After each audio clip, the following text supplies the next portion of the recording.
Nah, oke, halo, selamat pagi, siang, sore, dan malam. Nah, untuk tema hari ini adalah apakah ikan aquascape itu bisa hidup tanpa aerator ya. Jadi umumnya ikan aquascape itu adalah ikan yang jenisnya itu tetra-tetraan. Bisa juga ikan bab, bisa juga ikan yang pokoknya yang ukurannya kecil. Ikan live bealer misalnya gupi, moli. Nah, umumnya ikan seperti itu mempunyai ketahanan daripada ikan-ikan yang ukurannya besar, misalnya ikan koi ataupun ikan mas koki yang mungkin kalau tidak perlu aerator dia akan mati. Nah, untuk ikan aquascape dia lebih tahan. Contohnya ini ya, ini ada ikan Pristella. Nah, dia ini biarpun saya taruh di tempat akuarium yang tanpa aerator, ikan tersebut masih tetap hidup.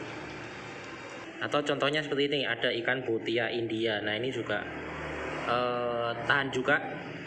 Nah, contoh lagi misal ini ada Rainbow Peacock, nah ada ikan juga ini Lemon Tetra, kemudian ada juga ikan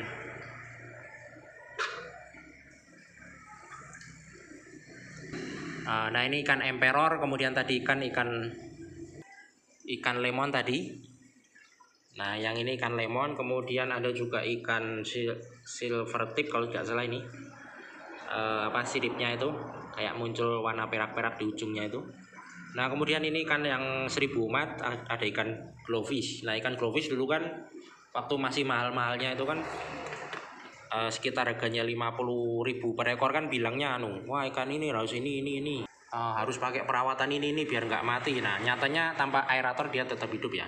Ada juga yang bilang ini warna ini cuma bisa diternak di luar negeri, nyatanya semua warna juga bisa. Jadi itu semacam trik dagang ya, atau ibaratnya itu semacam monkey bisnis ya. Jadi sengaja untuk mengelabui orang, apalagi kan itu kan termasuk barang baru, jadi pasti orang akan mudah terkelabui. Tapi kalau kita sudah paham tentang hal itu akan susah dikelabui. Nah, kemudian juga ikan seperti danio itu juga awet. Nah, misalnya ini kan ikan danio. Jadi umumnya ikan glowfish, bukan ikan glowfish, ikan aquascape itu bisa hidup di atau dengan perawatan yang minim ya, misalnya tanpa aerator ataupun tanpa filter. Namun kita harus juga perhatikan itu juga kualitas airnya juga. Misalnya ini kan ikan masih respon dengan kita kan, berarti kemungkinan air di situ masih bagus. Nah, coba kita pancing, kita kasih jari di sini, apakah dia respon? Nah, itu kemungkinan ikan ini masih sehat ya. Jadi ketika kondisi air sudah tidak bagus, kita bisa melihatnya dengan itu tadi, melihat respon ikan tersebut. Apakah ikan ini mulai tidak nafsu makan, biasanya dia akan mager atau malas gerak, dia nanti hanya akan bersandar di dasaran ini.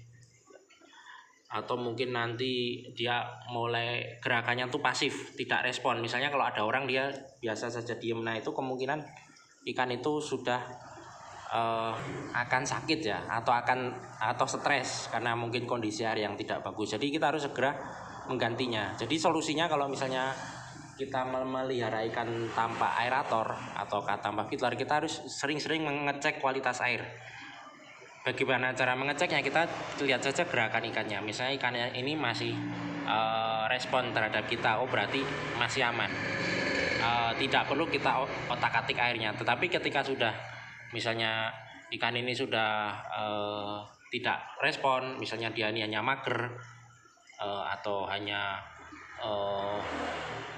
misalnya megap-megap di pojok sana biasanya, atau intinya menunjukkan gejala sakit lah. Nah, itu kita harus segera menggantinya. Tetapi sebaiknya kalau tidak menunggu sampai ikannya tuh mengalami gejala seperti itu ya. Jadi kita harus rajin-rajin mengeceknya. Jadi atau mengganti air itu. Kalau untuk akuarium yang tanpa filter atau tanpa aerator ini kita harus lebih rajin. Misalnya kalau ini kan kepadatannya sekitar 10 sampai 20 ekor ya untuk akuarium yang ukurannya segini. Saya kurang tahu ini ukurannya berapa. Pokoknya ukurannya segitu. Dikira-kira saja. Itu biasanya saya ganti airnya tuh seminggu 2 kali. dengan air 50% dan disifon di dasarannya ini, karena dia tidak ada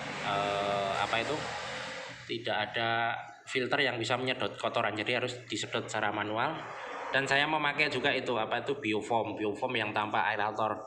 Itu fungsinya sebagai rumah bakteri juga. Jadi kan di busa-busanya itu biasanya nanti ada koloni bakteri baiknya, itulah yang nanti membantu untuk membersihkan kotoran-kotoran ininya tadi, buang kotorannya itu. Jadi bisa ternetralkan ya. Jadi nanti kotoran-kotoran yang mengandung zat jelek itu akan dinetralkan oleh bakteri baik tersebut.